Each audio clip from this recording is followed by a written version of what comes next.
自私的巨人。每日下晝，一班小朋友放學之後都會去巨人個花園度玩。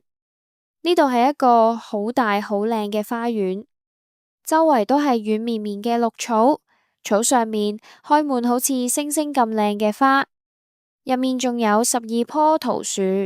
春天會開滿粉紅同白色嘅花，到咗秋天就會結滿晒果實。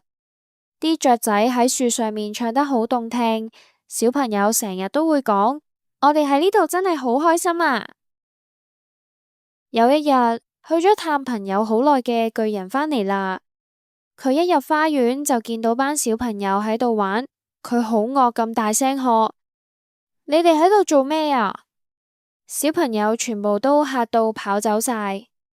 巨人話：我嘅花園就係我嘅花園，邊個都唔准喺度玩。佢仲起咗一幅高牆，喺門口掛住一塊牌，寫住不准擅進。佢真係一個好自私嘅巨人。班細路冇咗地方玩，唯有去馬路度玩，但馬路又多，塵又多，石頭佢哋好唔鍾意。當春天嚟到嘅時候，成個國家都開滿晒花，充滿鳥語花香。但係巨人個花園入面竟然仲係冬天，啲雀仔唔肯入嚟唱歌，花都唔肯開。得反、雪同霜喺度好開心咁話：春天唔鍾意呢度，我哋可以住足1年啦。雪用白色大褸遮住草地，霜將啲樹油成銀色。佢哋仲請埋北風一齊嚟住，雹每日都喺屋頂砰砰砰咁撞，仲喺花園度周圍跑。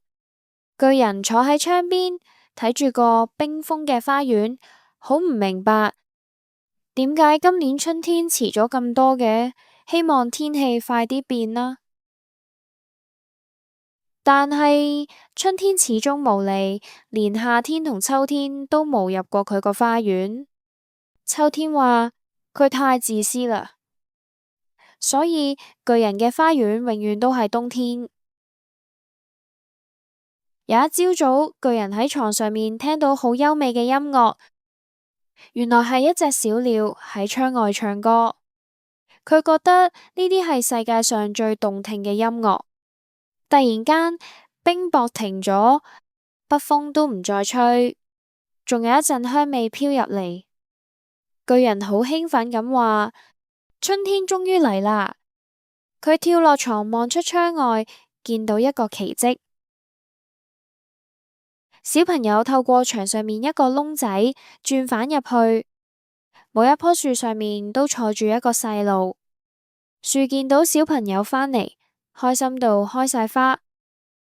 雀仔又飛返嚟唱歌，不過喺花園最遠嗰個角落頭，依然係冬天。嗰度有個好細粒嘅男仔企喺度，佢因為唔夠高爬上去，急到喺度喊。巨人見到咁樣，心入面覺得好難過。我以前真係太自私啦。佢行落樓，輕輕手咁將小朋友抱起，放佢上樹，棵樹即刻開花。小朋友仲伸出手攬住巨人嘅頸，錫咗佢一啖。其他細路見到巨人唔再兇惡，全部都跑返嚟。巨人對佢哋講：小朋友，而家呢度係你哋嘅花園啊！跟住佢就親手將幅牆拆咗。之後好多好多年，巨人每日都同班細路一齊玩，但係佢最愛嗰個細男仔就冇再出現過。巨人老啦，佢坐喺梳化睇住細路玩。佢話：我有好多好靚嘅花，但係細路先至係最靚嘅花。有一年冬天，老巨人望出窗外，見到角落頭嗰棵樹竟然開滿晒白色花，枝丫係金金色，上面仲有銀色嘅果實。而佢一直掛念嗰個細男仔，就企喺樹下面。巨人好激動咁跑過去，但當佢見到小朋友手掌同腳板都有傷痕，佢好嬲咁問：係邊個整傷你？話俾我聽，我要去愛佢。小朋友微笑住話：唔係，呢啲係愛嘅傷痕。你以前俾我喺你個花園玩，今日我要帶你去我嘅花園。嗰日晏晝，當小朋友跑入去花園玩嘅時候，佢哋發現巨人安詳咁死喺樹下面，全身都覆蓋住純白嘅花朵。